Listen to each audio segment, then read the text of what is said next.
కేసులో ఎమ్మెల్సీ కవిత దాఖలు చేసిన బెయిల్ పిటిషన్పై ఇవాళ విచారణ చేపట్టనుంది rows avenue court.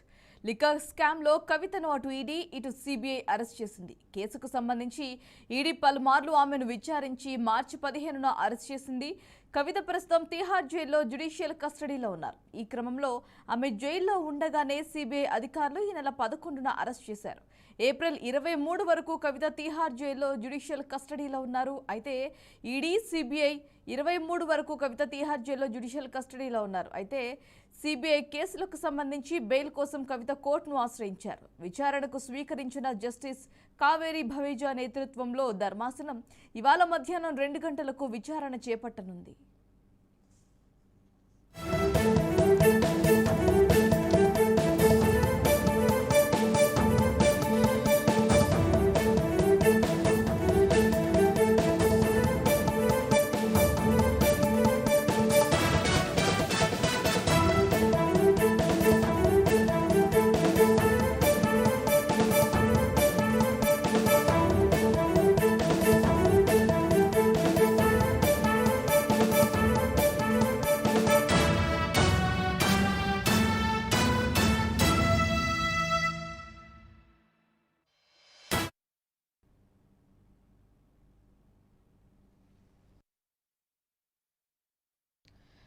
Delhi liquor scam కేసులో ఎమ్మెల్సీ కవిత దాఖలు చేసిన బెయిల్ పిటిషన్పై ఇవాళ విచారణ చేపట్టనుంది రౌస్ అవెన్యూ కోర్టు. లిక్కర్ స్కామ్లో కవితను అటు ఈడీ ఇటు సిబిఐ అరెస్ట్ చేసింది.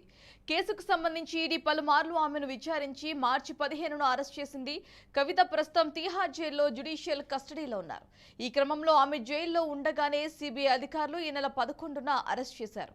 ఏప్రిల్ 23 వరకు కవిత తిహార్ జైల్లో జ్యుడిషియల్ కస్టడీలో ఉన్నారు. అయితే ఈడీ సిబిఐ కేసులకు సంబంధించి బెయిల్ కోసం కవిత కోర్టును ఆశ్రయించారు.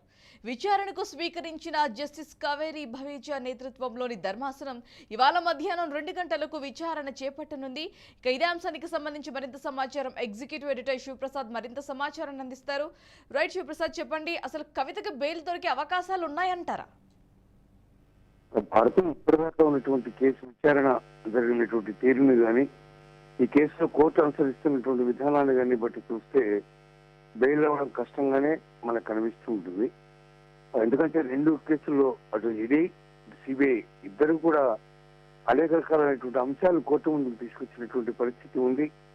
ఆమె అరెస్టుకు సంబంధించి ముందుగా జరిగినటువంటి విచారణ కానీ లేదా ఇంత 100 కోట్ల రూపాయల పెద్ద అతి భారీ స్కామ్ అయినటువంటి ఈ లిక్కర్ స్కామ్ వ్యవహారంలో ఆవిడకి సంబంధించినటువంటి సాక్ష్యాధారాలు, ప్రాథమిక సాక్ష్యాధారాలు కానీ ఆవిడ ఇన్వాల్వ్మెంట్ కి సంబంధించినటువంటి సాక్ష్యాధారాలు కానీ ఇవన్నీ కూడా చాలా బలంగా ఉన్నట్టుగా సిబిఐ ఈడీ 2 కూడా చెప్తూ ఉన్నటువంటి పరిస్థితి.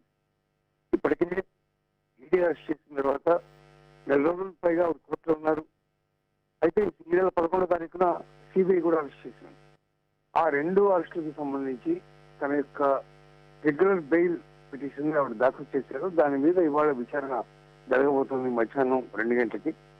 అయితే సాక్ష్యాధారాలను అనుసరించి మాత్రం అంత త్వరగా బెయిల్ వచ్చే అవకాశాలు ప్రస్తుతానికి కనబడట్లేదు. Bharati, thanks for the updates.